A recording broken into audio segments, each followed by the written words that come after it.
Putya pre, ayan na naman. Narinig mo? Yung parang may naglalakad sa bubong. Pre, Nelson, Renz. Ano ba yun, pre? Anong oras pa lang, oh? Ang dilim pa sa labas. Baka pusa lang yun. Hindi pusa yun, Renz. Ilang beses ko na yung naririnig. Parang ang bigat ng mga yabag. Hindi yun kaluskos ng hayop. Nelson, hoy, pre, saan ka pupunta? Pwede sisilipin para tumigil ka na. Teka pre, baka kung ano yun tapos biglang tumalon dyan sa bintana. Huwag mong sabihin natatakot ka. Hindi ah. Putya pre, puro patay halos ang kasama ko araw-araw sa punerarya tapos matatakot ako. Baka lang kasi baka lang may magnanakaw o paniki o... Putya. Mabilis na napatras si Jiro na may dumana nino sa bubong. Hindi lamang basta tao, kundi nilalang na may buntot. Napakunot-noo siya nang masulya pa ng saglit na pamumula ng mata ni Nelson, kasabay ng mariing kapit nito sa bintana. Ha? Hindi. Baka galing lang sa ilaw sa labas. Pero nakita mo rin ba yung nakita ko? Pre, putya, sarado mo na nga yan. Kinikilabutan na ako. Teka, sandali lang. Baka namalikmata lang tayo. Imposible namang may taong may buntot na naglalakad sa bubungan, di ba? Kaya nga, isarado mo na nga yan. Ano ba yan? Ang dilim-dilim pa ang ingay niyo pareho. Teka lang. Gusto ko lang makasiguro sa nakita ko. Baka mami magnanakaw pala yun. Ano ba pre, magnanakaw? Naka-costume? Na parang malademonyong may buntot? Hanip na modus yun ah. Malay mo, para hindi makilala. Uy, teka. Anong gagawin mo? Uy, malaglag ka dyan. Putya pre, nasa second floor tayo. Baka gumulong ka pa sa bubong ng kapitbahay. Sandali lang. Hindi naman ako bababa sa bubungan eh. Sisilipin ko lang. Ano ba kasi yan? Ano bang sinisilip niyo dyan? Ay, shit! Isara na natin to! Nakita mo rin, di ba, Renz? Bulto ng tao na may buntot, pre. Hindi yun pusa. Ang laki nun para sa pusa. At naglalakad. Tao yun, kahit medyo madilim. Malinaw na bulto ng tao yun. Nakita mo, Renz? Sana? Saan nagpunta? Bulto ng taong may buntot? Sabi ni Lolo, may mga nilang daw na gumagapang sa bumong pag ganitong oras, pero ala ko kwento-kwento lang yun eh. Di kaya aswang yun? Aswang? Di naman totoo ang aswang ah. Putya, pre. Huwag nga kayong ganyan. Isara na kasi natin tong bintana. Sandali lang.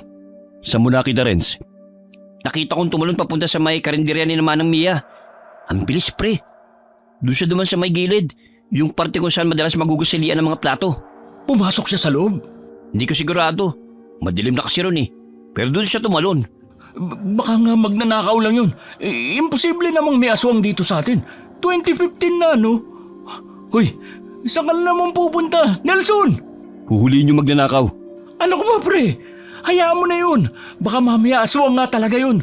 Madali ka pa. At saka, di ba maldita naman yung manang Mia na yun? Hayaan mo na siya. Tama si Jiro, pre. Saka, narinig niyo naman siguro yung kumakalat na balita sa kabilang baryo, di ba? Oo nga. Yung bali-balita tungkol sa misteryosong pumapatay ng mga alagang hayop nila. Baka yun pala yun. Baka aswang nga talaga yun. Sabi ni Lolo, posible raw na aswang ang may gawa nun. Muling tumingin si Jiro sa bintana sa direksyong itinuro ni Renz. Madilim sa parting yun. Pero sa gilid ng paningin niya, may tila kumislap na pulang mata. Kagaya ng saglit na pamumula ng mata ni Nelson kanina. Bigla siyang kinilabutan at napailing sa ideyang baka nga aswang nakita nila. Paano kung magnanakaw pala yun? Di malalaman natin bukas kung magnanakaw nga. Ay, bakit naman ang sama mo makatingin? Joke lang. Sige, bahala ka. Basta kami, dito lang kami. Silipin ka na lang namin sa bintana. Pero mas okay kung hindi ka nalalabas, Nelson. Mahirap na. Kung natatakot kayo, dito na lang kayo. Hayaan na lang natin siya. Hindi rin naman yan makikinig sa atin eh. Matigas ang ulo ng pinsang kong yan. Ay, silipin na lang natin siya sa bintana, tara. Hindi na kumontra si Renz. Tahimik na lamang siyang sumunod kay Jiro at sumilip sa bintana. Ilang katok pa ang lumipas bago bumukas ang pinto at sumilip si Liana, ang anak ni Manang Mia. Medyo balisa ito at saglit pang napaayos ng tayo nang makitang si Nelson pala ang kumakatok. Nelson, ikaw pala yan. Anong kailangan mo? Pasensya ka na, Lian, pero may nakita kasi kaming taong naglalakad kanina sa bubungan eh. At dito siya bumaba sa inyo, dun sa gilid ng bahay nyo, kung sa kayo madalas magugas ng plato. Tao? Anong tao? Imposible namang may tao sa bubungan, gabing-gabi na. Huwag ka namang manakot, Nelson. Hindi naman sa ganun. Suspecha lang kasi namin baka magnanakaw yun. Magnanakaw? Oo. 3 taon nang nakatira si Jiro sa itaas ng puniraryang minana ng pinsan niyang si Nelson. Sa basement, nakaabang ang mga bangkay na kailangang ayusin bago ilibing. Kasama nila si Renz na paminsan-minsan ay tumutulong, pero mas madalas ay tagapakinig lamang sa mga kwento at kababalaghan. Lian, sino ba yan? Ay gabing-gabi na. Bakit may nangiistorbo pa? Si Nelson ho, Nay. May nakita raw ho kasi siyang taong naglalakad sa bubungan. Baka daw ho magnanakaw. Magnanakaw? Bakit naman siya dito sa amin magnanakaw? Ang bobo naman ng magnanakaw na yan. Kaya nga, Nelson. Parang ang labo naman na sa amin niya napiling magnakaw. Ang mabuti pa, matulog ka na lang ulit. Baka nananaginip ka pa, kaya kung ano-anong nakikita mo, baka naman, kaluluwa yon ng isa mga naimbal sa mong patay. Tsaka, ayos ka lang ba? Hindi ka naman siguro nag-aadik ka, no? Baka sininghot mo na lahat ng formalin dyan sa punerarya nyo, ha? Ang putla mo na kasi. Natutulog ka pa ba? Ay, pampihira to, istorbo. Tignan mo tong Manang Mia na to. Si Nelson na nga tong concern sa kanila. Siya pa tong nagmamal dito. Pero, multo? Multo lang kaya yun? Ano sa tingin mo, Renz? Renz, ayos ka lang ba? Huwag mo sabihin natakot ka sa sinabi ni Manang Mia. Huwag mo sabihin naniniwala ka sa multo. Parang may kakaiba kay Lian. Kay Lian? Ano naman yun? Wala. Guni-guni ko lang yata yun. Albularyo ang lolo mo, di ba? Naniniwala rin ba ang albularyo sa mga multo? Totoo ba talaga yun? Ilan taon na ako nakatira dito sa taas ng punerarya. Wala namang mga multo-multo na yan. Oh, ano, pre, Nelson, sinungitan ka lang, no? Sabi naman sa'yo, hayaan mo na lang yun eh. Hindi niyo ba nakita kung saan nagpunta, Renz? Hindi na eh. Medyo madilim na kasi banda ron eh. Sa papuntang pinto sa may kusina ni Manang Mia. Di ko alam kung makit lang ba siya sa bakod pagkatapos o ano. Anong meron? Bakit parang bigla ka naging interesado? Madalas kasi wala ka naman paki. Ha? Wala naman. Ay, pero hindi naman yung guni-guni. Nakita nyo rin, di ba? Bulto ng tao na may buntot. Hindi yun anino lang. Kung hindi yun magnanakaw, ano yun? Multo? May buntot ba mga multo? Mabuti pa matulog na ulit tayo.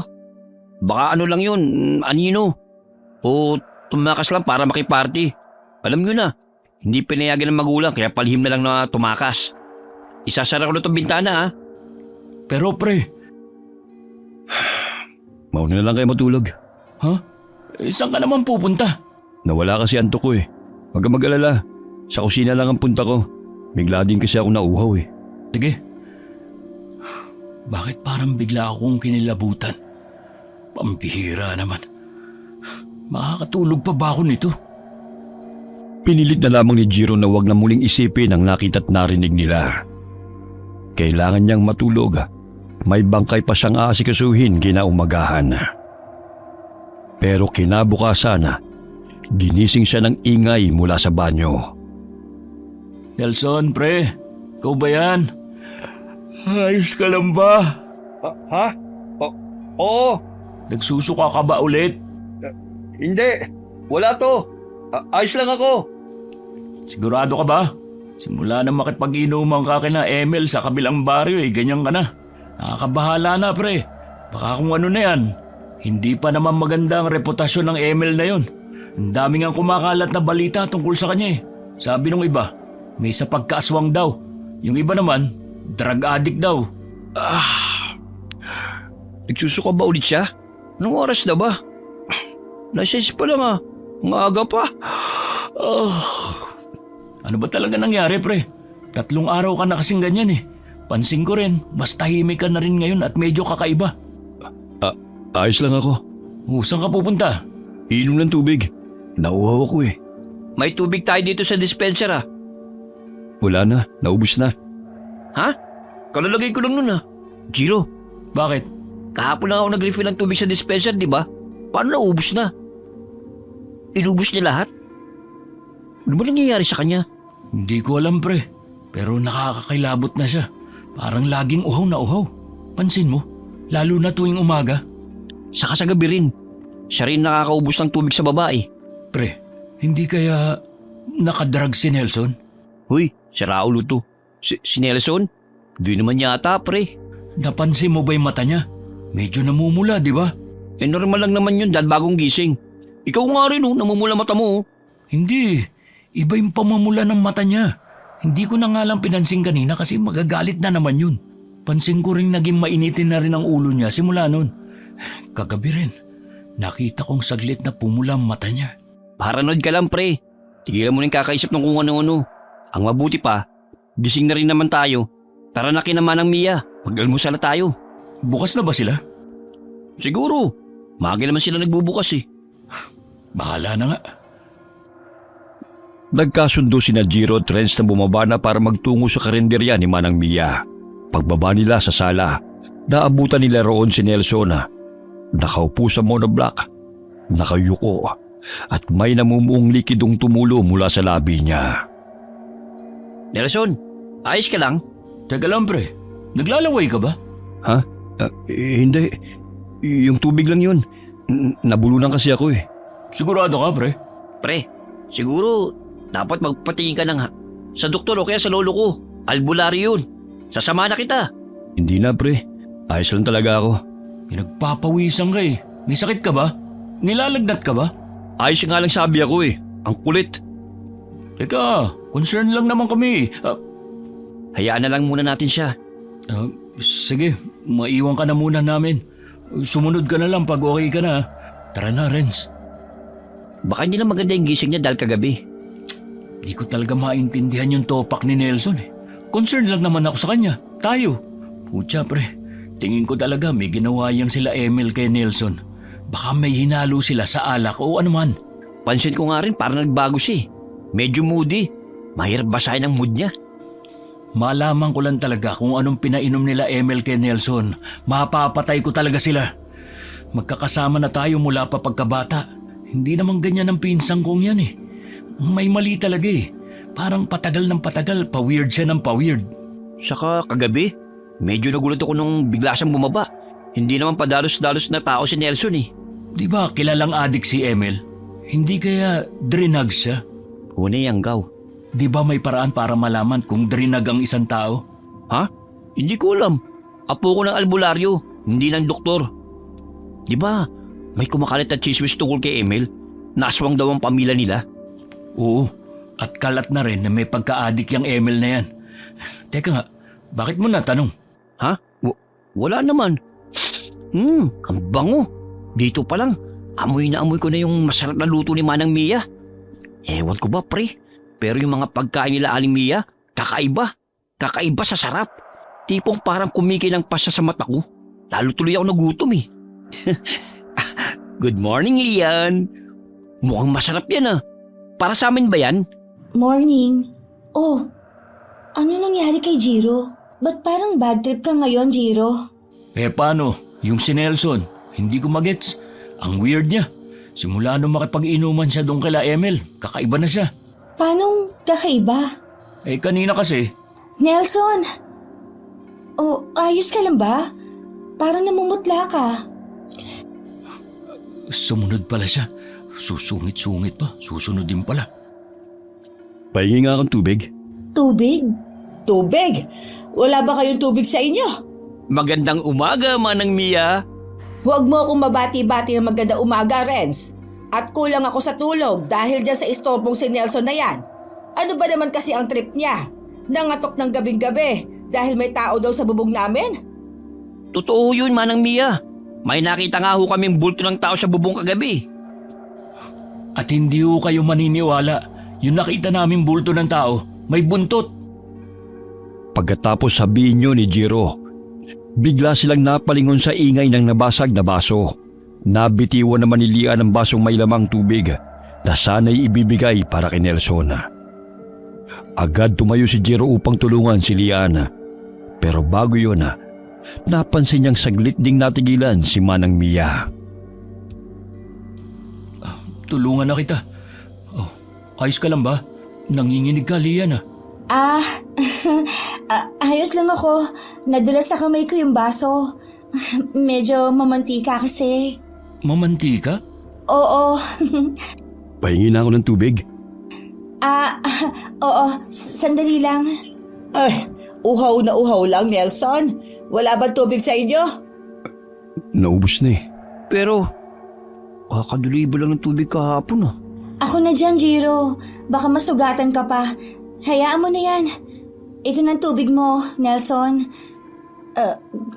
Ganun ka ba talaga kauhaw? Ano ka ba naman, pre? Bakit naman basta mo na lang hinablot yung baso sa kamay ni Lian? Ni hindi ka man lang nagpasalamat? Ayos lang. Tungkol nga pala dun sa kagabi, Manang Mia. Wala ho ba talaga kayong napansin kakaiba kagabi? Nakita ko rin ho kasi. Dun sa hugasan nyo ng plato tumalon yung tao. Muling natigilan sila Manang Mia at Lian. Saglit silang nagkatinginan bago agad na nag-iwas ng tingin. Para bang nag-uusap sila sa pagitan lamang ng mga mata. Napakunot ang noo ni Jiro. Ramdam niyang baka may alam ang dalawa na hindi lamang sinasabi. Pero naroon din ang isiping baka nagkamali lamang siya ng tingin. Ano bang sinasabi niyo? Napasobra na yata kayo sa pag-iembalsa mo ng patay. Kaya kung ano-anong nakikita niyo. Sana nga ho, ganun lang. Ano? May sinasabi ka, Renz? Ho? Wala ho. Order na ho kami. Kagaya pa rin ng dati. Anong meron? Bakit parang ang weird nilang lahat ngayon? Pre, Jiro, Ha? hindi ba parang may kakaiba kina Manang Mia at Lian? Napansin mo rin? Medyo kakaiba nga sila ngayon. Pero baka nagkataon lang. Huwag mo na lang pansinin. Hindi ka kakain, Nelson? Oo nga, Insan. Sumabay ka na sa amin. Busog pa ako. Matutulog na lang ulit muna ako. Di ako nakatulog na maayos kagabi. Busog? Wala namang kinain yun. Sige, kami na lang munang bahala sa punerarya at sa mga kailangang i-embalsa mo. Pag nandito kayo sa karinderya ko, pwede bang huwag ninyong pag-usapan ang tungkol sa patay? Nakakamalas kayo eh. Saka, nandidiri ang ibang customer namin. Sungit? Ganyan ba talaga pag menopause na? Ito na yung order nyo. Salamat. Lian, tulungan mo nga muna ako sa loob. Oho, Nay. May kakaiba talaga eh. Huwag mo na lang pansinin. Kumain ka na lang. Hindi eh. Isipin mo nakita natin yung bulto na tumalon sa gilid ng bahay nila. Pero sabi ni Manang Mia, wala raw.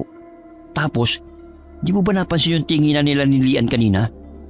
Para may usapan kahit di sila nagsasalita. Lalo na nung nabitiwan ni Lian yung baso. Eksakto sa sinabi mo yung tungkol sa buntot. Hindi ba kahina-hinala yun? Baka naman ikaw lang nag-iisip niyan. O baka nga nagkataon lang. Imposible naman yun. Matagal na natin silang kapitbahay. Ngayon lang naman nangyari ang ganito. Pero ano nga kayang nilalang na nakita natin kagabi? Kung aswang yun, anong klaseng aswang? At anong pakay niya? Napabuntong hininga na lamang si Jiro. Pati siya'y litong-lito na rin sa mga nangyayari. Gusto niya pa sana magtanong pero pinili na lamang niyang kumain ng tahimik. Pagkatapos kumain tumuloy na sila sa morgue sa basement ng bahay kung saan naroon ang mga bangkay na hindi pa naaayos. Alam mo pre, kaya takot ako sa mga basement eh. Paano? Ginagawang imbakan ng kung ano-ano. Gaya nito, imbakan ng mga patay. Malamang, punerarya kaya itong tinitirhan natin. Punerarya/bahay. O di ba? Saan ka pa? Pero pre, ilang beses na rin ako nakapasok dito sa morgue nyo. Pero kinikilabutan pa rin ako. Paano niyo nagagawa masikmura ni Nelson ang araw-araw na ganito? Sanayan lang talaga yan. Uy, pre, hindi ka ba hanapin ang lolo mo? Wala si Lolo ngayon sa bahay. Sa linggo pa raw ang balik niya. Ayaw nga pala. Ano nga uli ang sadya niya sa kabilang lungsod? May kamag-anak kasi kami ron eh. Ang sabi kay Lolo, marami raw dong misteryoso nagkakasakit na lang. Di ko namang buong detalye eh. Basta yun ang sinabi niya. Ah, ganun ba? Pabukas nga ng ilaw. Saan pre? Putik naman ang dilim dito. Saan lansa pa? Nandyan lang sa gilid, kapay mo. Wala naman eh. Ay, ito. Nakita ko na. Oh, Bakit? asan na yung bangkay dito? Babayuan ko. Kararating lang natin dito, di ba? Saan nyo ba nilagay? Dito lang, sa lamesa para sa imbalsamuhan. Sigurado ka ba? Oo, ayan pa nga yung yelo, oh. Hindi pa masyadong tunaw. Pero nasa na yung bangkay? Baka nandyan sa silid imbakan ng bangkay. Hindi, nilabas ko na nga yun kagabi. Ayan pa nga yung tunaw na yelo, oh. May tira pa. Pero nasa na yun? Check na lang natin ulit. Sandali, pre. Bakit? Tignan mo yung dugo sa sahig na nagkalat. Parang papuntang cremation chamber. Cremate na? Pero ibuburol pa daw yun, ah. Sino nag-cremate? Si Nelson? Baka. 3 lang naman tayo dito ngayon eh. Kasi nagbakasyon sila Manong Kaloy. Di ba nandyan lang sa silid imbakan? Teka, check ko. Mabilis na tinungo ni Renz ang silid imbakan ng mga bangkay. Habang sinundan lamang siya ng tingin ni Jiro. Pagbukas pa lamang ng pinto, sumalubong kaagad ang amoy na matagal nang nakakulong sa loob. Malansa at tila nanunuot sa lalamunan. Halos maduwal si Renz. Si Jiro naman parang wala lamang. Sanay na. Putya. Bango. Grabe. Pre, lahat ba lang nandito sa imbakan, hindi pa na-imbalsa mo? Oo, hinihintay pa kasi yung bayad ng iba. May iba dyan, ilang araw na wala pa rin sumisilip. Paano pag hindi na talaga kinuha itong mga to? Dito na lang sila hanggang mabulok? Siyempre hindi. Ano ka ba? Di na puno ng bangkay ang silidimbakan. Punerarya to pre, hindi sementeryo. Yung mga hindi na kinukuha pagkalipas ng ilang linggo o minsan 1 linggo lang at hindi pa rin talaga kinuha, kinikremate na agad namin para mabawasan at maipasok yung mga bagong dating. Ah, ganun pala yun. Bakit? Gusto mo na rin bang maging embalsamador ngayon? Sira, hindi. Curious lang ako. Saka pa tayo kay Lolo pag pinagpalit ko ang pagiging future albularyo ko sa pagiging embalsamador lang. Ay, teka pre. Di ko pala alam. Anong itsura ng bangkay? May name tag naman yan sa paa. Basahin mo na lang.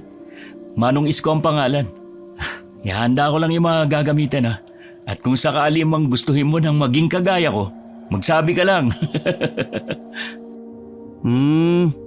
Manong Isko? Manong Isko? Parang wala naman dito ah. Tabi-tabi po. Patingin lang po ng mga name tag nyo. Pre. Ay, kabayo! Pre! Nelson! Ginulat mo naman ako. Kanina ka ba dyan? Kararating lang. Oh, Insan, Nelson. Nandiyan ka na pala. Nakita mo ba yung bangkay na dapat aayusan natin ngayon? Bigla na wala rito eh. Cremate ko na. Ha? Pero sabi ng pamilya, gusto daw nila munang iburol yun ah. Mukha namang di nila kayang bayaran eh. Pero kararating lang naman nun, Insan. Kadalasan may ilang araw naman tayong palugit, di ba? Paano pag hinanap yung bangkay? Tsaka kailangan natin ng signed waiver bago mag-cremate, di ba? Ako nang bahala. Hawak ko naman ang file nila eh. Ako na rin ang bahala kung mag-usap sa pamilya kapag hinanap. Di ba pag hindi kinuha ang bangkay, walang bayad? Hindi ba kayo lugi niyan? Sa pamilya ko naman ang punirarang to eh. Kaya problema ko na yan. Insan, Nelson. Huwag ka mag-alala, Jiro. Babayaran pa rin naman kita eh. Ikaw naman, Renz. Hindi ka naman official na trabador dito pero babayaran pa rin kita para sa pagtulong mo. Yung isang bangkay na lang ang ayusan nyo. Ngayon na yung kukunin. Pagkatapos sabihin ni Nelson ang mga salitang yun, tumalikod na siya at umalis. Nahiwang nakatulala sina Jiro at Renz. Saglit silang nagkatinginan. Parehong naguguluhan. Parang biglang ibang tao na naman si Nelson. Si Nelson ba talaga yun?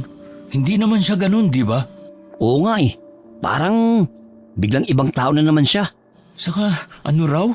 Problema na raw niya yun? Babayaran naman daw tayo? Bakit parang ang baba ng tingin niya sa ginagawa natin? Hindi lang naman ako nagtatrabaho para sa pera eh. Malaki ang utang na loob ko sa pamilya nila. At pinsan ko siya. Pamilya kami. Pero bakit ganun? Nakakasama ng loob. Dahil ba pinsan lang ako? Huwag mo na lang dibdibin, pre. Baka wala lang talaga siya sa hulog ngayon. Kanina lang para siyang may sakit na balisa. Tapos ngayon parang ibang tao na siya. Mas malamig pa siya sa mga bangkay na nandito eh. Pre, hindi kaya... Hindi kaya ano? Hindi ko pa alam eh. Pero may kutob ako. Masama. Alam mo, Renz, minsan iniisip ko kung masyado ka lang bang naapektuhan sa pagiging apo ng albularyo o ano. At least yung kutob ko madalas tama. Pero ano? Alam mo, pre, baka nga tama ka. Baka nga may pinainom mo hinalo sa inumin ni Nelson sila Emil. Pero hindi ko na kasi maalis sa isip ko eh. Yung aura niya, parang hindi lang nasing uhay. Parang ibang tao na talaga. Hindi naman siguro siya nayanggaw, di ba? Ano bang sign ng nakadrugs?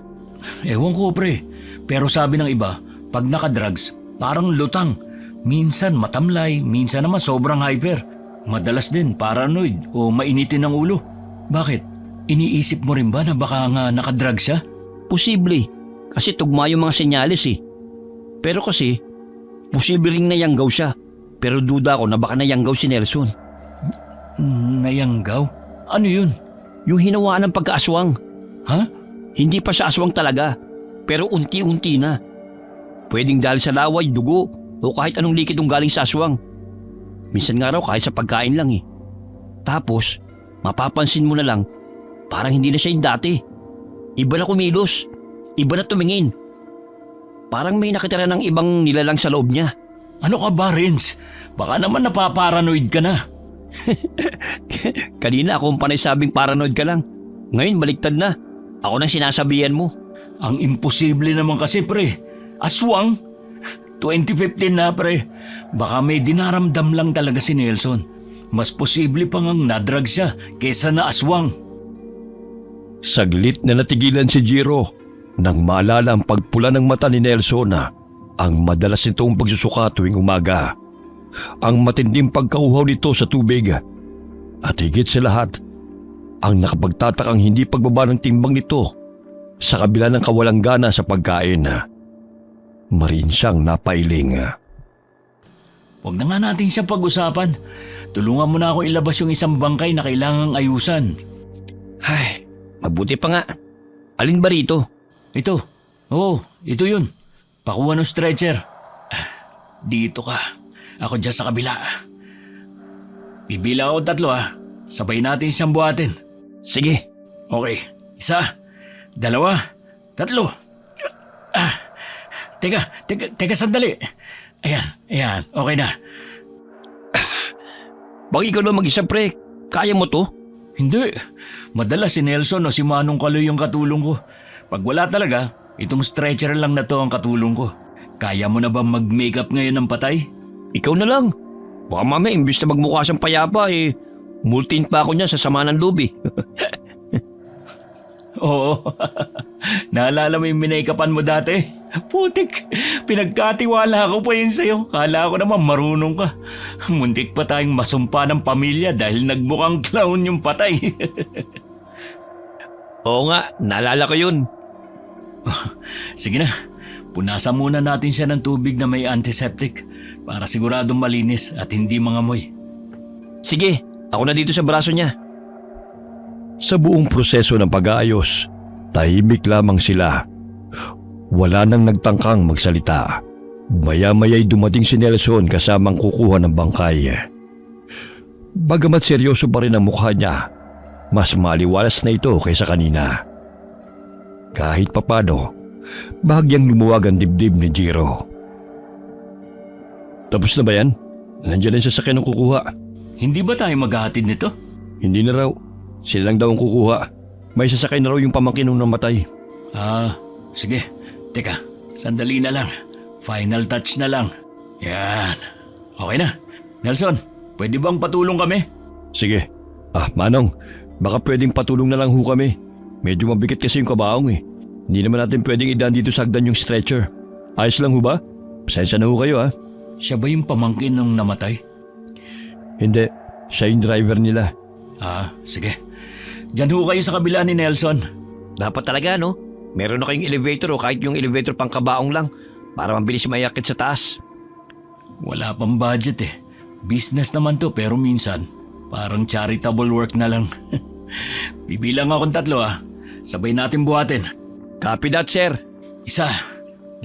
2, 3. Ay, madalas kasing walang nagke-claim ng mga banggay. Siguro, di na kaya ng budget, kaya pinabayaan na lang. Kulang tuloy tayo sa budget para maparenovate tong punerarya. Ay, hindi ko rin sila masisisi. Sa hirap ba naman ang buhay ngayon eh. Natawa ka, pre. Nelson. Wala. At least ngayon hindi na sila masasayang. Ha? Sabi ko, hawak mo mabuti yung kabaong. Baka mahulog tayo rito sa hagdanan. Oo, sige. Hindi masasayang? Tama ba yung narinig ko? Pinagtulungan nilang buhatin ang kabaong palabas ng punerarya. Pagkalabas pa lamang nila, ay agad silang sinalubong ng mapanuring tingin ng mga taong kumakain sa karinderya. Kabilang na rito si Manang Mia na nakapamayawang at tahimik lamang na nakamasid. Pasabi na lang sa boss mo, salamat sa pagtitiwala sa punerarya namin. Pasabi rin nakikiramay kami. Oo, pasabi. Condolence. Pasabi rin na kapag may namatay uli sa pamilya, pwedeng-pwede nyo siya sa aming pagkatiwala ulit. Ibang klase ka rin talaga, Jiro. Abay, sayang ang pagkakataon. Para naman laging may kita ang punerarya. Condolence ho ulit. Ay, buwisi talaga. Wala na naman akong customer dahil sa inyo. Puro patay lang ang bumibisita rito. Yung mga buhay nagsisilayasan na. Ayan na naman ang maldita. Masungit na Manang Mia. Manang Mia naman, wag ho kayo mag-alala. Ipagdasal nyo na sa susunod, dito na sa amin ipaburol yung labi para naman tiba-tiba uli tayo. Tigilan mo na nga ako, Jiro. Akala mo ba nakakatawa yon? Kunwari pa ho kayo. Di ba ho? Tuwing may lamay dito, sa karinderya nyo naman ho halos kumakain lahat eh. Minsan nga, kayo pang kinukuha para sa catering eh. Masungit lang yan si Manang Mia kasi wala nang nagpapaburol dito sa atin. Pero wag ho kayo mag-alala. Kami pa rin ang #1 customer nyo, Manang. Dito huli kami magtatanghalian. Maliligo lang ako kasi kaamoy ko na yung patay. Bago kayo kumain dito, bayaran nyo muna utang nyo. Aba, humahaba ng listahan ninyo ah. Hindi ba kayo binabayaran niyang si Nelson? Hoy, Nelson, tulala ka. May asikasuhin pa pala ako. Mayuhin ko muna kayo. Pansin kong kanina pa wala sa sarili si Nelson. Tama kayang hinala ko? Ayos lang yun. Ako ba, Lian, di mo tatanungin kung ayos lang? Grabe, nanakit yung likod ko para lang magmukhang buhay yung patay. Baka pwede namang... Aray!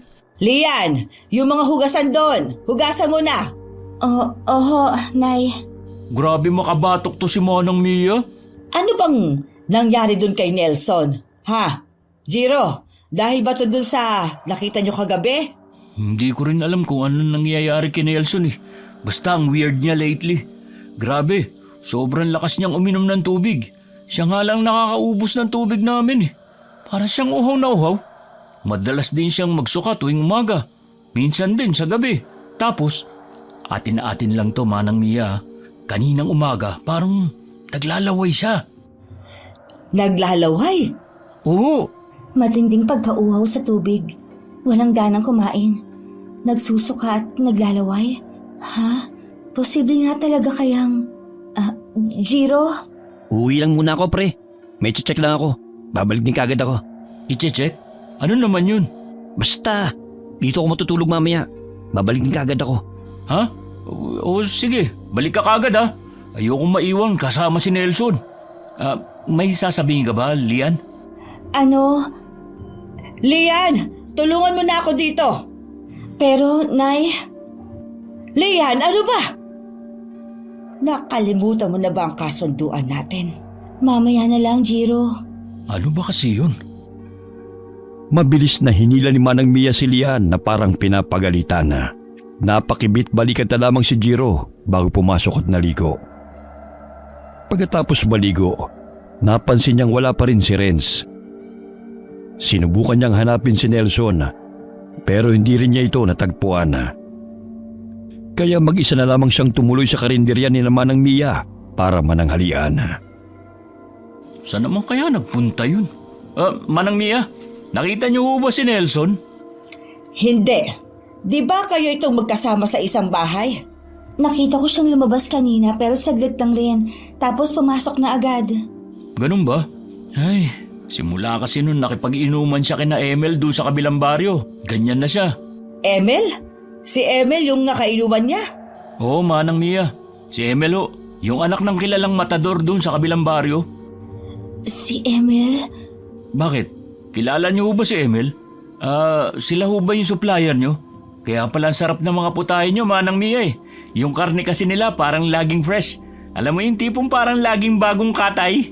Hindi. Ha? Ito ng pagkain mo. Kumain ka na at huwag nang maraming tanong. Anong problema nun? Lian, may sasabihin ka sana sa akin kanina, di ba? Ano ba yun?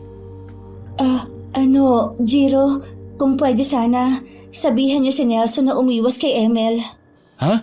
Kasi, concern lang naman ako. Alam mo naman, di ba? Kalat naman sa lahat na hindi maganda ang impluwensya ni Emil na yun. Oo naman. Pinagsabihan ko na nga yung si Nelson eh. Yun lang ba ang sasabihin mo? Kasi, Jiro, Ayos lang. Kung papagalitan ka ni Manang Mia, huwag mo na lang sabihin. hindi. Sandali, may kukunin lang ako. Ha?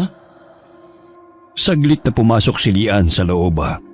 Pagbalik niya, may bit-bit na siyang kung anong nakabalot sa dahon ng saging at nakasupot sa maliit na plastik. Palihim siyang lumingon kay Manang Mia at nang makitang abala ito sa ibang customer, mabilis niya itong iniabot kay Jiro. Huwag kang maingay. Heto, kunin mo agad. Teka, ano ba ito? Isa yung itim na biko. Ipakain mo kay Nelson. Makakatulong yan sa kanya.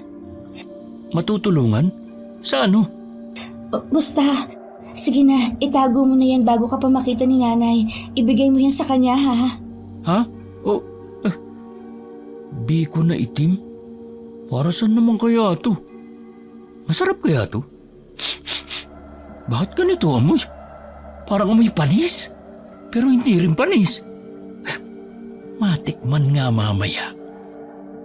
Pagkatapos kumain, nagpaalam na si Jiro kina Lian. Pagkapasok pa lamang niya sa bulwagan ng punerarya, may bumalot ng bigat sa dibdib niya. Isang pakiramdam na bihira niyang maramdaman kahit pa araw-araw siyang nakatira sa tabi ng mga patay. Anong amoy yun? Ang baho.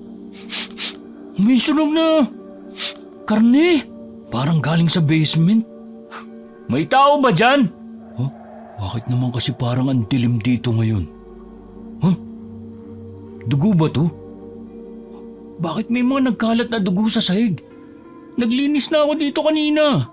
Imposibleng... Huh? Sino nandyan? Ano yun? Parang may dumaan. Guni-guni ko lang ba? Bakit kasi ang dilim dito at tanging yung overhead bulb lang ang bukas? Pucha. Pre? Nelson? Ikaw ba yan? Huwag mo naman akong takutin. Nelson? Huh? Kumalma ka lang, ako lang to. Nelson, buwisit ka. Ikaw lang pala.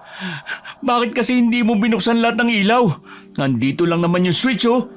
Wag. Yan! O di mas maliwanag. Nelson, bakit ang dami mong dugo? Tsaka amoy patay ka. Ano nangyari? Wala to. Nag-cremate kasi ako ng mga labi na matagal lang nasa imbakan. Putya naman oh. Meron naman tayong gloves at apron na. Bakit hindi ka gumamit dun? At saka, anong ginawa mo? Bakit pati mukha mo may dugo-dugo? Wala to. Natalsikan lang. Natalsikan? Bakit naman kasi hindi ka nagpatulong sa akin? Ayos ka lang ba? Parang balisa ka. Panay rin ang kurap mo. May something ba sa mata mo? Napuwing ka ba? Ayos lang ako. Kung wala ka nang gagawin dito, umakit ka na. Maglilinis ba ako ng mga kalat ko? Nahanap kita kanina eh. Yayaan sana kitang kumain. Hindi pa ako gutom. Pero hindi ka pa kumakain simula kaninang umaga. Oo nga pala. Ay, ano ba yan? Naiiwan ko yung biko na pinabibigay ni Lian doon sa karinderya. Teka, sandali. Balikan ko lang. Mabilis na tumakbo si Jiro pabalik sa karinderya para kunin ang bikong naiwan niya. Pagdating niya roon naroon pa sa upuan ng supot. Halatang hindi pa naisasali noon itatapon. Akmang kukunin na ito ni Manang Mia, kaya mabilis siyang lumapit at inunahan ito. Sa akin ho yan. Naiiwan ko lang. Sabi ni Lian, wag daw ipakita sa nanay niya. Ano ba yan? Wala ho. Sige ho, uwi na ho ako. Muntik na yun. Ano ba kasi itong itim na biko na to? Ew, ang lagkit. Parang panis talaga. Ano ba naman to, Lian? Magbibigay lang ng pagkain kay Nelson. Panis naman yata. Pero baka naman talaga ganito lang to. Tikman ko kaya. Konti lang. Pwe! Pangit ng lasa, Kadiri! Ano ba naman yan? Bahala na nga si Nelson. Para sa kanya naman talaga to eh. Insan? Ito na yung biko na pinabibigay ni Lian, no? Kainin mo raw yan, sabi niya. Kaso, parang panis na. Ilagay mo lang dyan. May ginagawa pa ako eh. May nilagay ka ba sa mukha mo? Ha? Para kasing nagliliwanag yung mukha mo eh. Dahil ba sa ilaw? Pero kanina maputla ka. Tapos puro dugo. Tapos ngayon? Baka dahil lang sa ilaw. Sige na, umalis ka na. May ginagawa pa ako eh. Mabilis na umiwas ng tingin si Nelson at ipinagpatuloy ang paglilinis ng mga nagkalat na dugo sa sahig. Kinagabihan madilim na pero hindi pa rin bumabalik si Renz. Nagugutom na ako. Sabi ni Ren, saglit lang siya. Ba't hindi pa siya bumabalik? Si Nelson naman, wala na yata balak lumabas sa basement. Bahala sila, kakain na muna ako. Oh, sarado sila Manang Mia. Ang aga naman yata nila magsara. Jiro! Oh, pre, kala ko di ka na babalik eh. Kasi, hinanap ko pa tong libro ni Lolo. Bakit? Ano ba yan? Itong librong to, dito nakalagay lahat ng kaalaman ni Lolo. Nakasaad din dito ang iba't ibang uri ng mga aswang. Alam mo ba, ilang daan taon na itong iniingatan ng pamilya namin. Hinanap ko yung nakita natin kagabi dito sa libro. At ano? ito yun, di ba? Patingin nga. Ikugan, uri ng aswang na may buntot. Galing daw sa salitang ikog. Ibig sabihin buntot. Madalas tinatago, pero hindi laging nawawala. Sabi rito, kahit maganyong tao, may mga sandaling hindi nila natatakpan ng buntot nila, lalo na kapag gutom na sila o kapag naiinitan. Sabi pa rito, madalas may buntot ang kanyang anino kahit wala ito sa katawan. Ito, sinasabi rin dyan na madalas silang makitang naglalakad sa bubungan tuwing gabi. Tapos ito, tignan mo yung drawing, di ba? Yan yung nakita natin kagabi. Pucha, oo nga. At alam mo ba, pre, kaya rin ako natagalan kanina kasi minadaanan pa ako habang pauwi. Nagkakagulo yung mga tindero ng manok sa palengke. May nagnakaw daw ng mga alaga nila. Tapos alam mo yung ilog malapit sa bundok? Yung madalas tambayan ng mga bata? Oo, doon nakita yung mga patay na manok. Ano yun? Narinig mo yun? Ha? Oo, parang galing sa likod ng bahay ni Manang Mia. Hoy, saan ka pupunta? Titignan ko lang. Ngayong alam na natin na posibleng asawang nga yun, dapat maging maingat at mapagmatsyag na tayo sa... O bakit? Shh! Ano ba yun? Parang nakita ko si Nelson. Ha? Ayun siya. Tara, sundan natin. Akala ko nasa basement pa rin siya. Saan naman kaya siya pupunta? Paano yung narinig nating kalabog? Hindi ba natin sisilipin? Mas importante si Nelson, pre. Baka kung ano na naman ang gawin nun.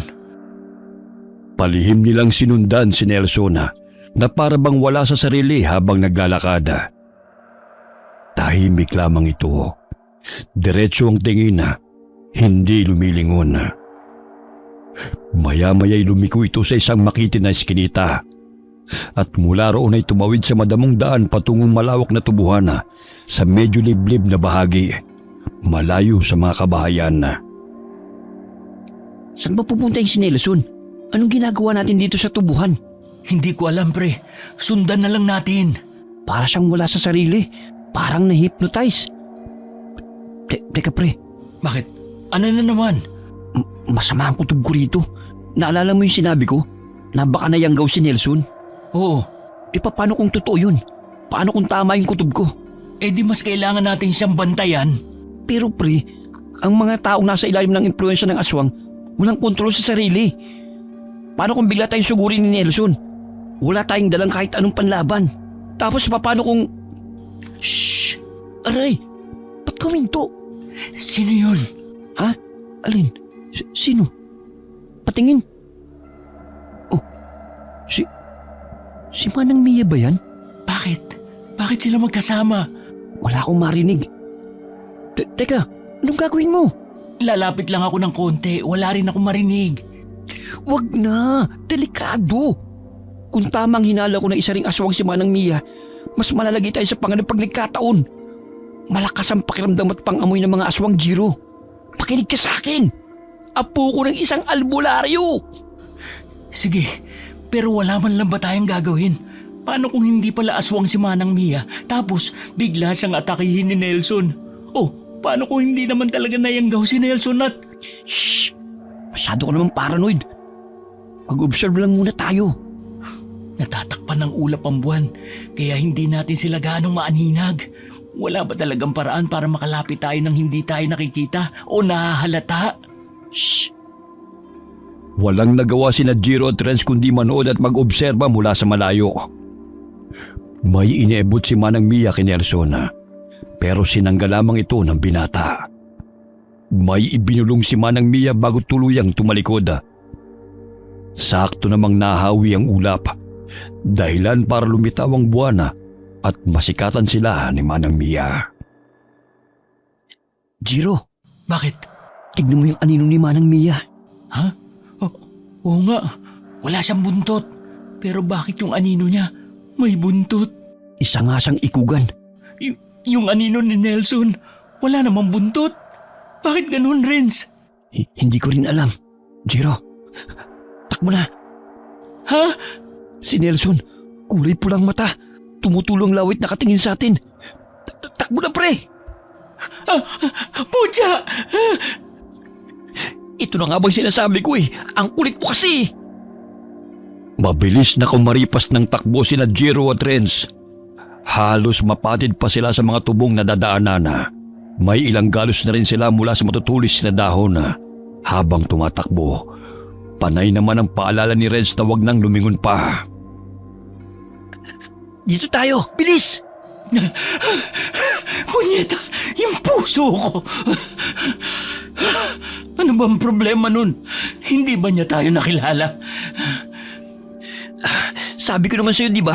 Walang kontrol sa sarili yung mga tao nasa ilalim ng kapangyarihan ng aswang. Eh di ba, bakit kanina umaga okay naman siya? Ano ko ba, pre? Ang mga taong nayanggaw, tao pa rin naman sila. Pero tuwing sasapit ng dilim, doon pa lang sila nag-iiba. Lalo na kapag gutom sila. Pasensya na. Hindi naman kasi ko albularyo. Kaya anong alam ko? Buisit. Sa tingin ko bagong yanggaw pa lang si Nelson. Kaya nung mga nakarang araw, lalo na kaninang umaga, yung mga sintomas na pinapakita niya kaduda-duda na. Pero hindi pa rin halata at kontrolado pa rin niya ang sarili niya. Pero ngayon, meron ng malakas na presensya. Si Manang Mia? Hindi tayo dapat makampante. Kailangan natin masiguro. Hindi pa ba sapat yung nakita natin? Hindi pa. Babalik ako sa bahay. Kukuha ko ng mga gamit na pwedeng pamprotekta sa atin at makakapagpatunay na totoo nga ang nakita natin. Ano? Teka lang, iiwan mo ko. Pagkatapos natin makitang ganun si Nelson, gusto mong matulog ako sa punerarya kasama siya? Pre naman! Bangkay kaya ko pa pero aswang, ayaw ko, ayaw. Sama na lang ako sa iyo. Hindi pwede, pre. Hindi tayo nakita ni Manang Mia kanina. Kaya maghihinala yun pag walang isa sa atin dun. Isa pa, sigurado ko na wala ring maalala kinabukasan si Nelson. Kaya magtataka rin yun kung bakit wala ka. Eh di umuwi agad tayo bago magliwanag. Hindi ko kayang umuwi dun ngayon. Shh! Bakit? Nandito ba siya ulit? Mga tanod lang pala. Tayo na. Saan? May pagpipilian pa ba tayo? Eh ayaw mo naman magpaiwan. Sa punerarya na lang muna tayo. Siguro nga mas tamang magpanggap na lang muna tayong walang alam. Mabilis din kasi nilang mahalata kung may dala tayong mga pangontra. Paano kung atakihin ulit tayo? Sa palagay ko naman hindi. Basta magpanggap na lang muna tayong walang alam at wala tayong nakita. Tayo na. Pareho mang takot at hindi sigurado sa gagawin, bumalik pa rin sila sa punerarya. Pagdating nila roon, unang bumungod sa kanila si Nelson. Normal ang itsura nito. Pero ramdam na ramdam pa rin ang mabigat na presensya niya. Nelson, nandiyan ka pala. Kumusta? Sa kayo nang galing? Oo nga. Saan tayo galing? Ha? Kumain. Yung tiyan mo, pre, kumukulo. Ano ba naman yan? Bad timing. Ay, kakain sana. Kaso wala kami nahanap eh. Ang aga-aga kasi nagsara ni Manang Mia. Oo nga. Ikaw ba, pre? Kumain ka na ba? Busog ako. Inintay ko lang talaga kayo. Akit na ako sa taas. Hinintay? Bakit? Saka ano daw, busog? Kaninang umaga pa yun walang kain pero busog siya. Baka dapat tumakbo na tayo. Aray! Uy, tumigil ka nga. Sa tiyan mo. Patahimikin mo nga yan. Gutom na talaga ako eh. Oh, bakit? Ano yun? Parang may narinig uli akong kaluskos. Pero baka guni-guni ko lang yun. Ano yung nasa lamesa? Ha? Kunot noong sinundan ng tingin ni Jiro si Renz. Naglakad ito papasok sa kusina at dumiretso sa lamesa kung saan nakapatong ang itim na bikong bigay ni Liana para kay Nelson. Ganon pa rin ang itsura nito at hindi man lamang nabawasan. Teka, yan yung biko na binigay ni Lian kanina para kay Nelson. Hindi niya kinain. Sa bagay, mukhang panis na rin yan eh. Bigay ito ni Lian?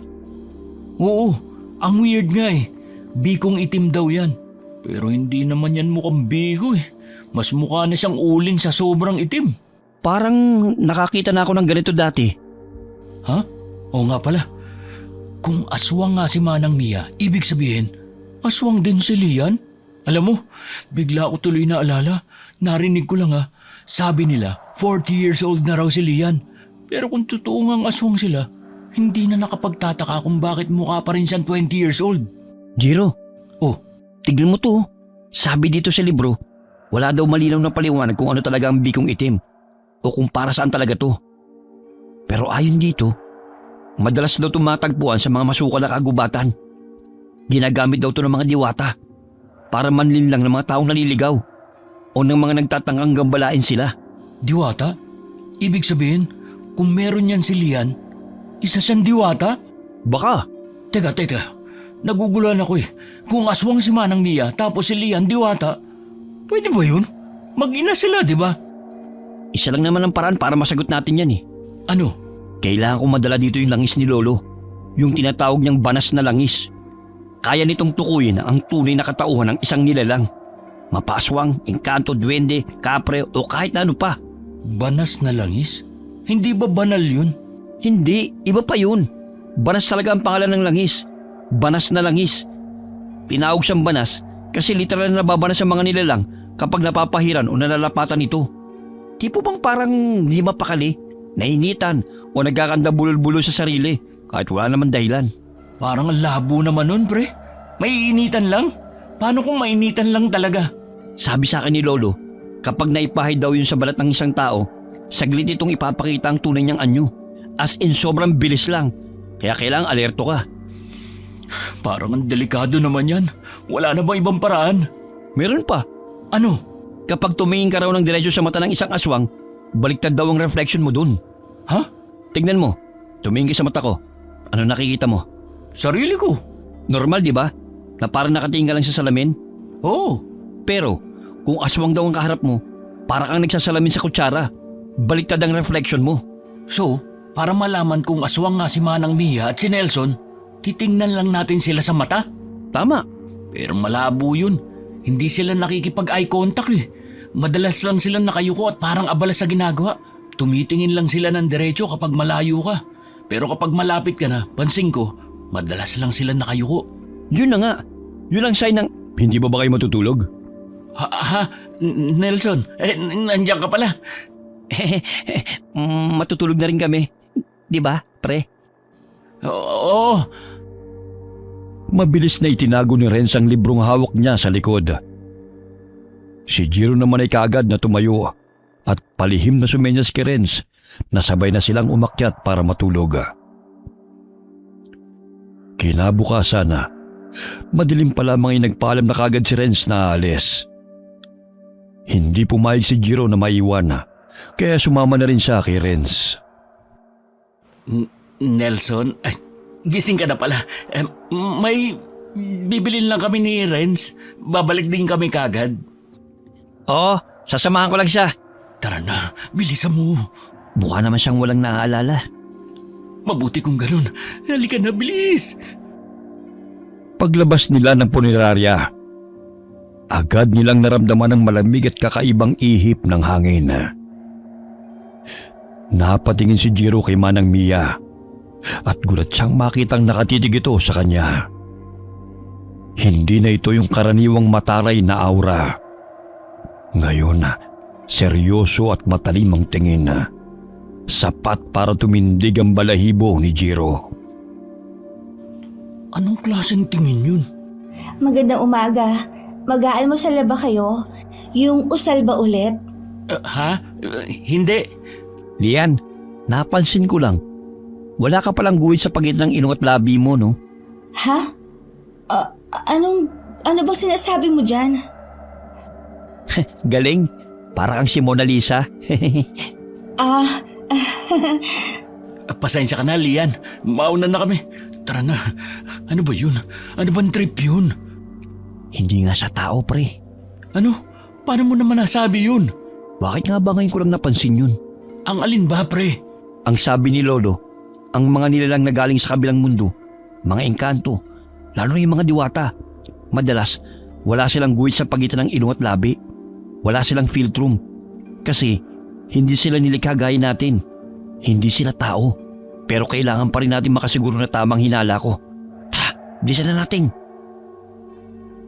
Wala nang sinayang na oras sina Jiro at Renz.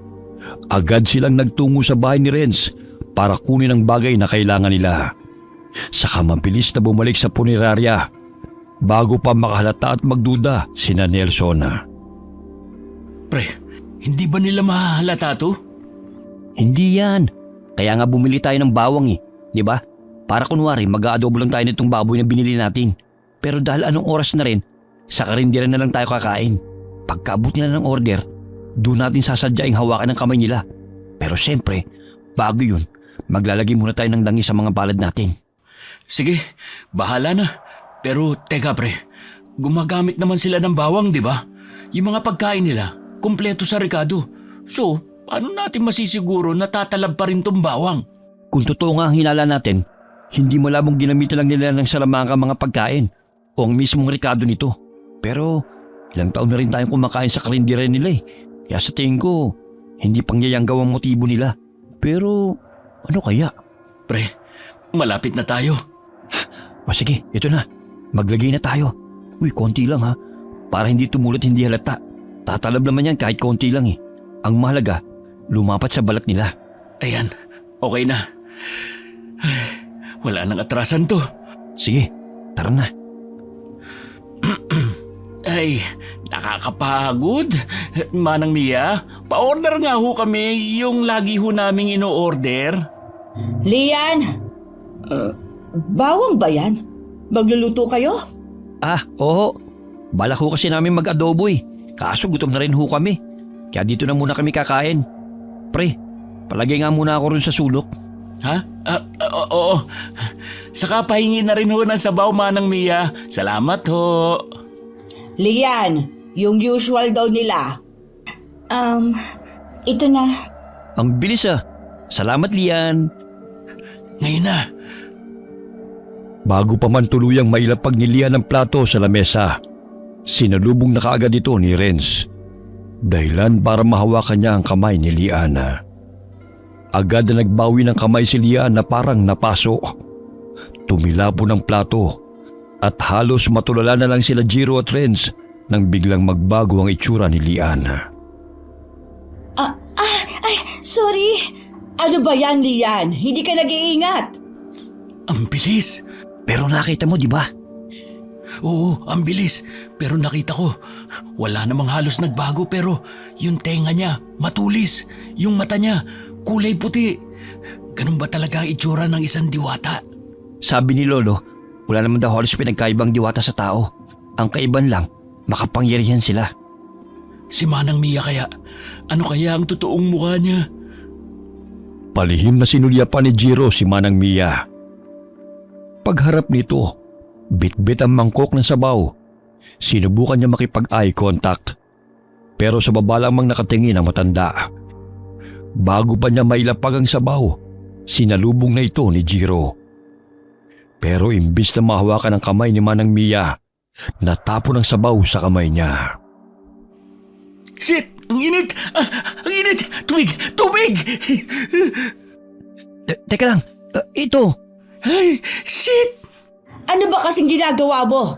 Kita mo nang ilalapag ko pa lang yung mangkok ng sabaw, inabot mo pa. Ay, buisit! Ang init! Ang apti! Ha? Ano yun?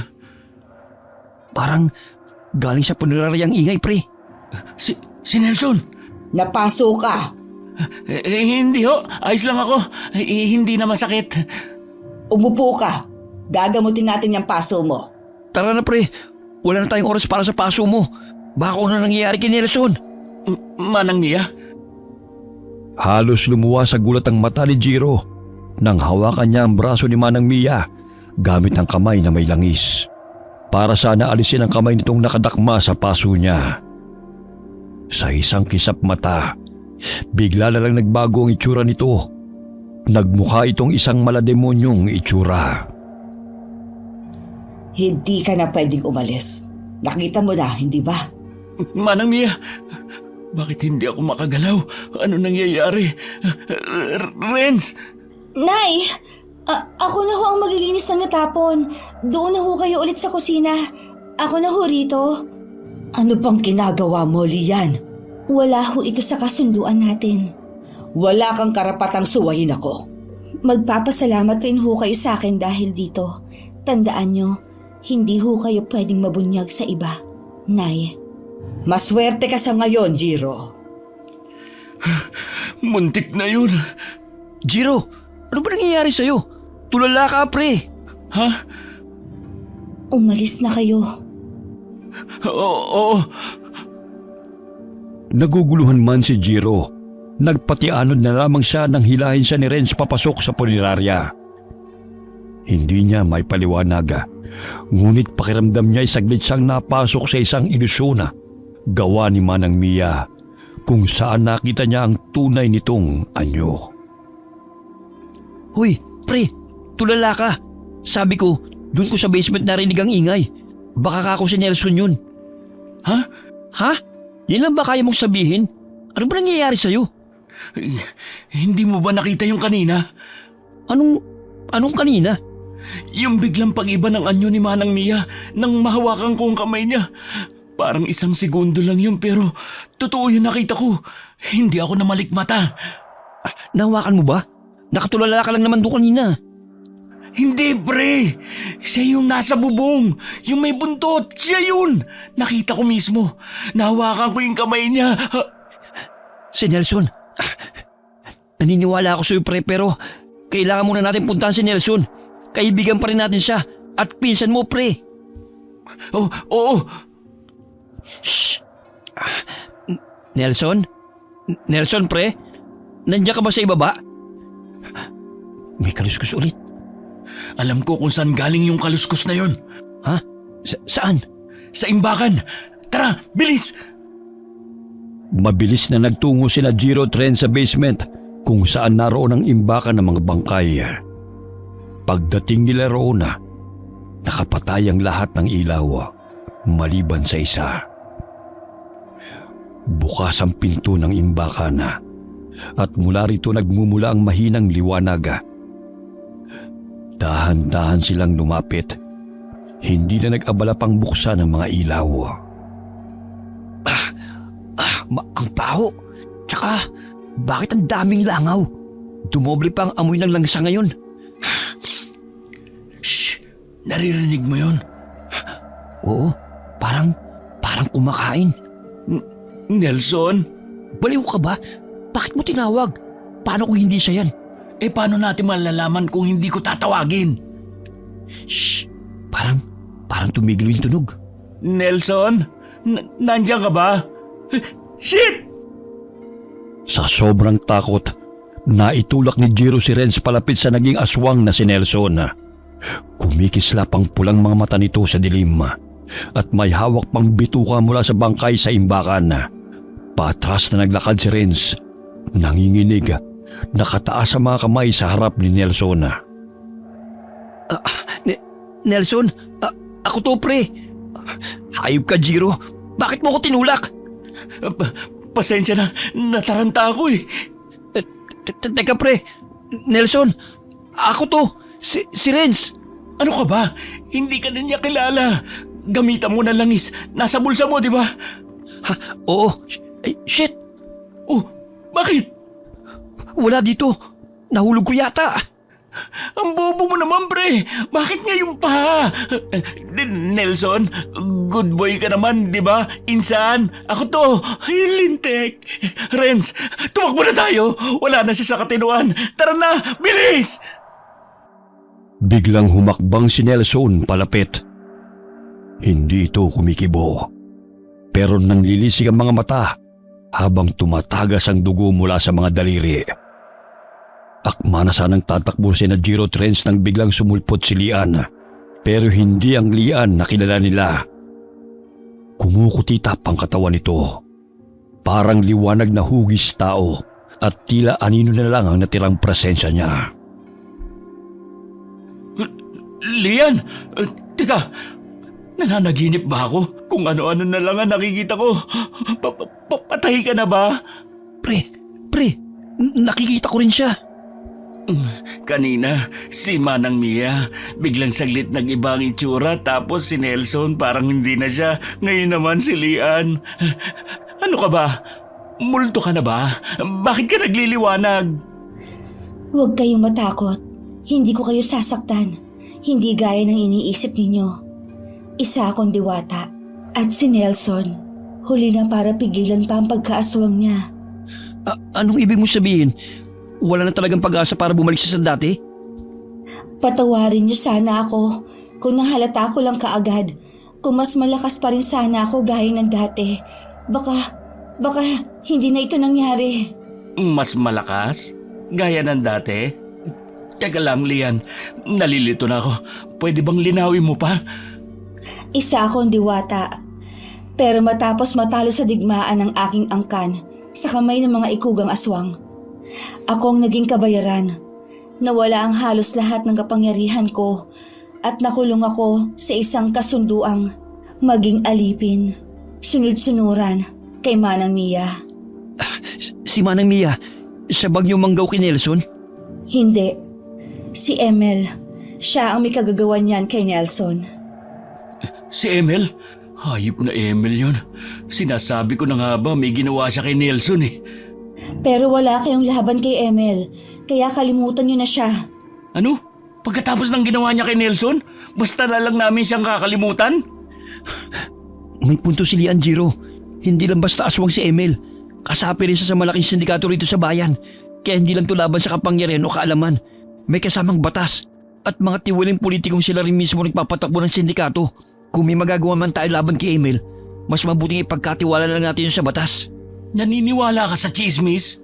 Si Lian na mismo nagsabi na isang aswang si Emel.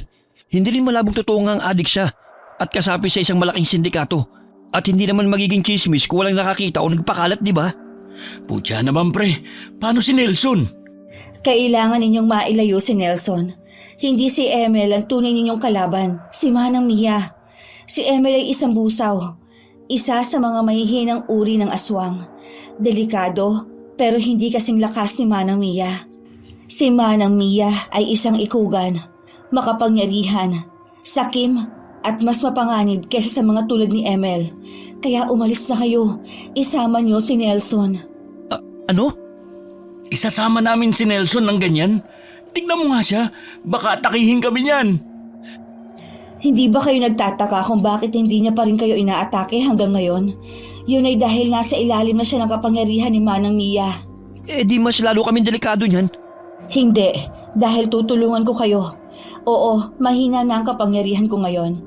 Pero may natitira pa rin. At higit sa lahat, may kasunduan kami. May dahilan kung bakit kami nanahimik ng ilang taon.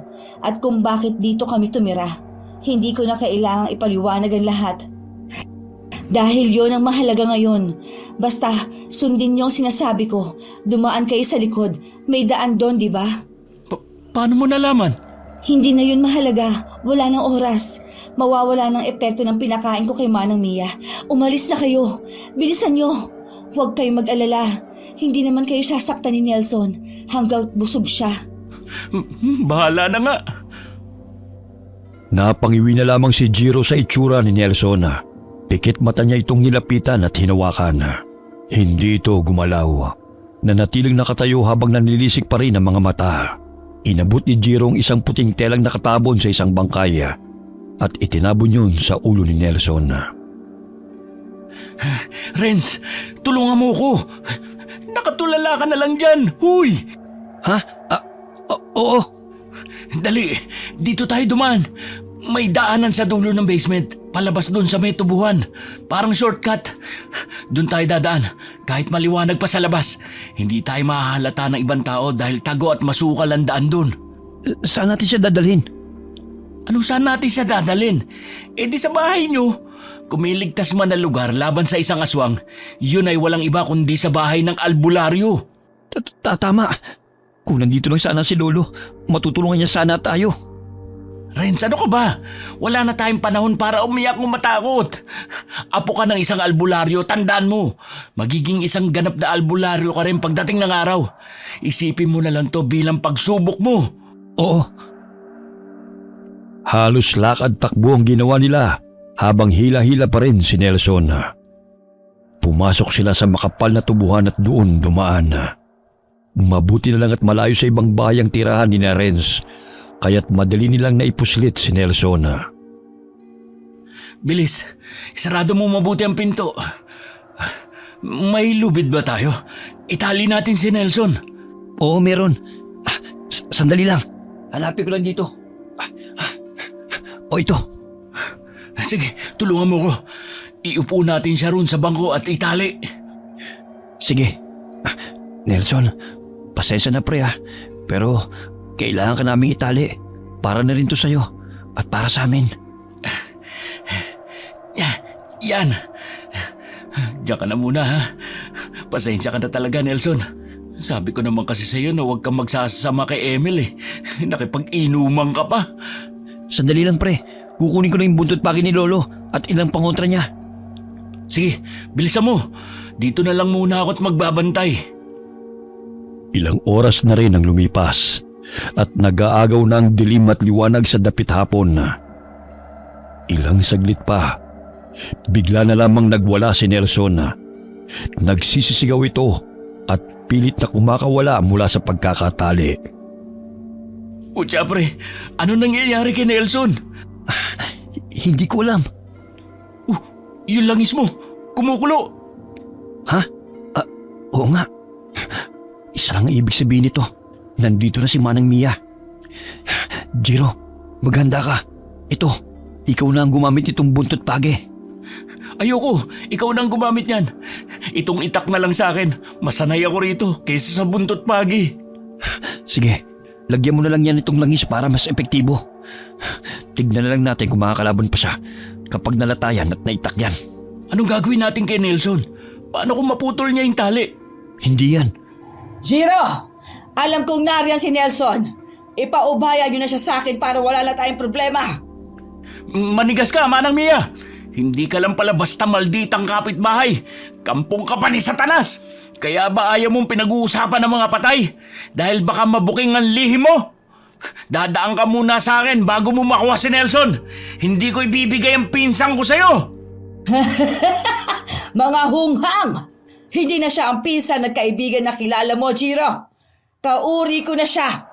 At hindi magtatagal, magiging isang ikugan din siya. Kagaya ko. Ano? Magiging ikugan? Posible ba yun? Ang alin, Renz? Isang busaw ng yanggaw kay Nelson. Pero, posible ba na maging isang ikugan siya? Mahalaga pa ba yun? Natigilan si Jiro nang biglang maputol ni Nelson ang lubid na nakatali sa kanya. Dumoble ang panlilisik ng mga mata nito at humaba ang mga kuko. Mabilis ang kilos niya, kaya't wala nang ibang pagpipilian si Jiro kundi buksan ang pinto ng bahay at lumabas. Kung mananatili pa sila sa loob, tiyak na mamamatay sila dahil wala naman silang matataguan doon. Ganyan nga, Nelson.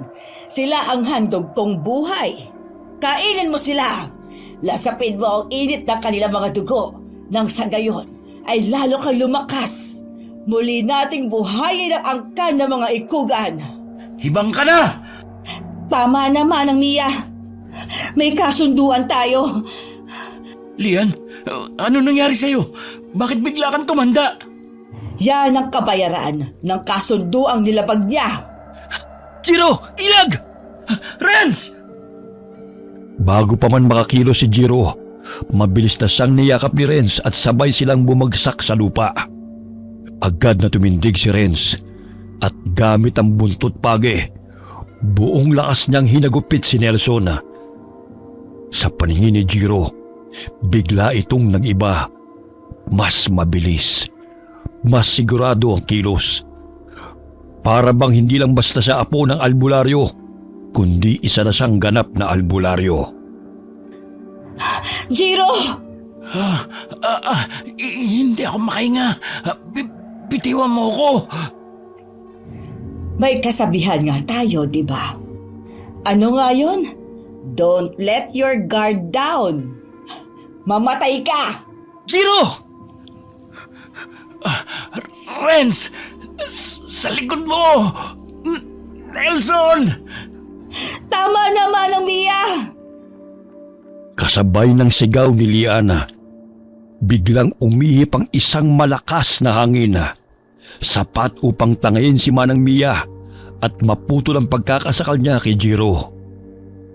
Tumilapon si Manang Mia sa malayo, ngunit kapalit ito ang lalong pagtanda at panghina ni Liana. Napaluhod siya sa lupa. Napaurong ang katawan sa lakas ng pag-ubo. Kasunod dito ang pagsuka ng dugo. Lian! Ayos lang ako. Si Renz, tulungan mo siya. Renz! Sa likod mo! Renz! Ayos ka lang, pre. Putya, ang lakas niya. Hindi ko siya kaya. Nelson! Kami to! Nelson! Huwag ka makinig sa kanya. Huwag ka na mag-alinlangan pa. Tapusin mo na sila. Huwag, Nelson! Ako to! Ang pinsan mo! Pre, magkasama tayo mula pagkabata, di ba? Nang mamatay ang mga magulang mo, 3 taon na nakakalipas. Sinamahan na kita sa pagpapatakbo ng punerarya nyo. Nelson, alam kong hindi ka masama. Kahibangan! Biglang nagbago ang anyo ni Manang Mia. Naging isang malademonyong nilalang.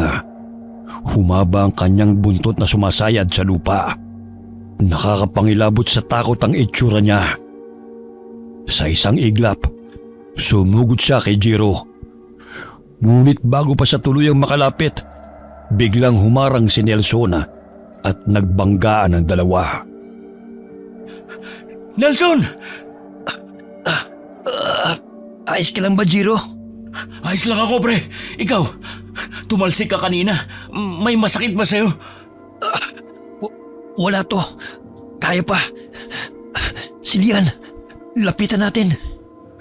Lian, ayos ka lang ba? Lalo kang tumanda at halos maputi na ang buong buhok mo. Ayos lang ako. Tama ang sinabi ni Manang Mia. Ito ang kabayaran sa pagsuway ko sa kasunduan.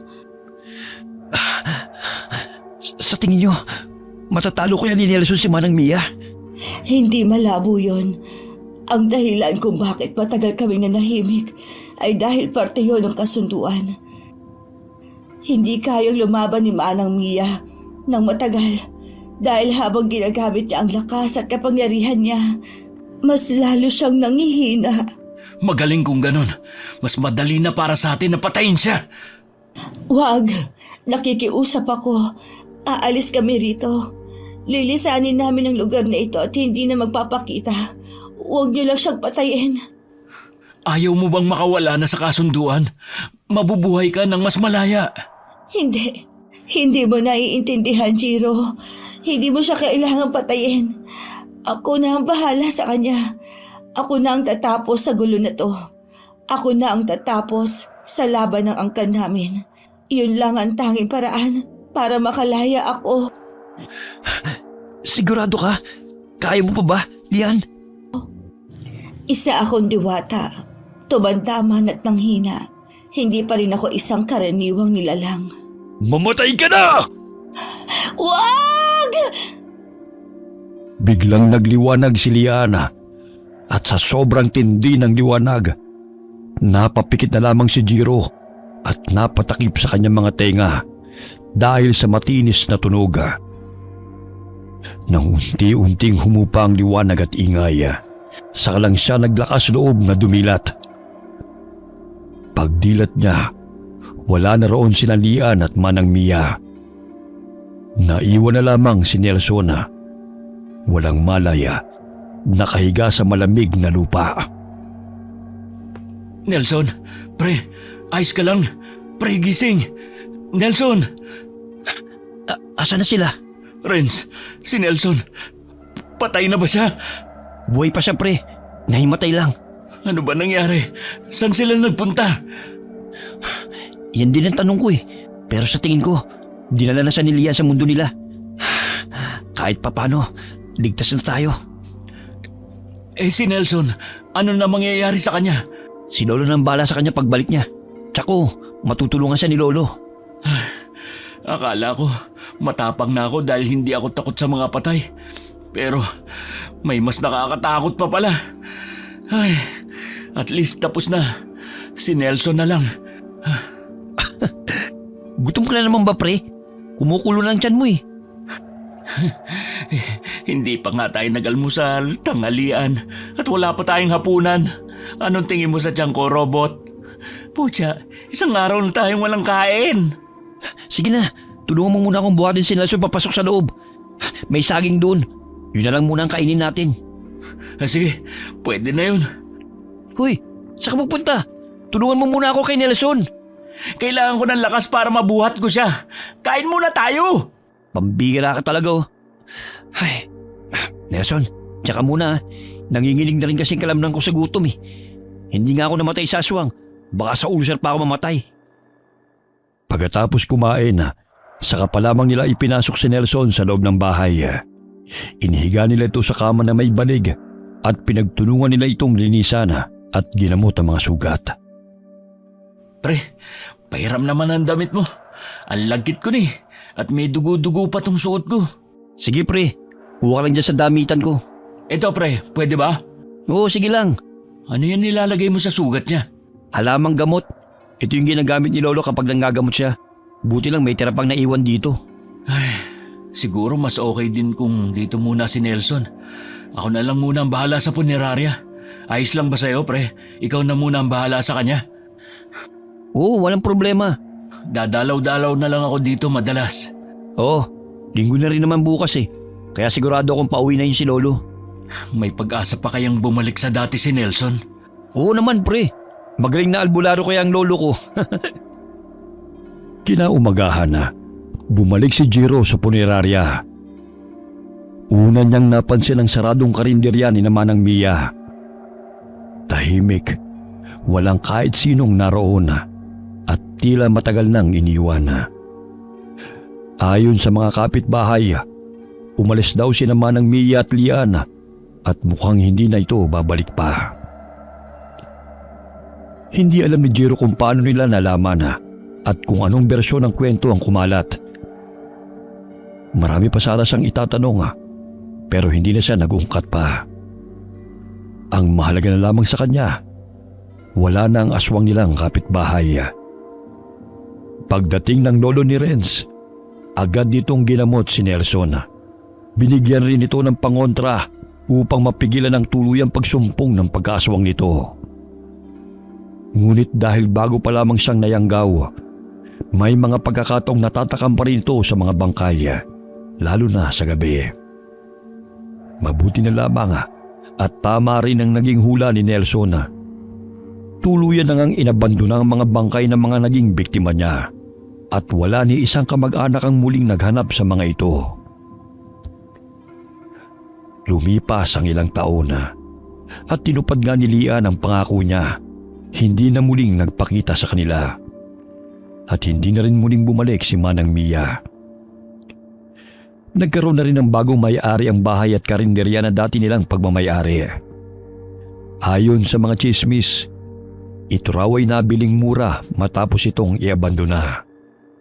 At sa huli, kahit papano, muling nanumbalik ang katahimikan sa lugar na minsang binalot ng takot at ng lihim. Okay, sana po nagustuhan niyo ang kwento namin ngayon. Hihingi po sana ako ng pasensya. Hindi mo na po ako makapag-shoutout ngayon. Pero sa susunod na upload po natin, tuloy po ang shoutout namin. Ingat po kayo at maulan ng panahon. Maraming salamat po sa inyo and God bless us all.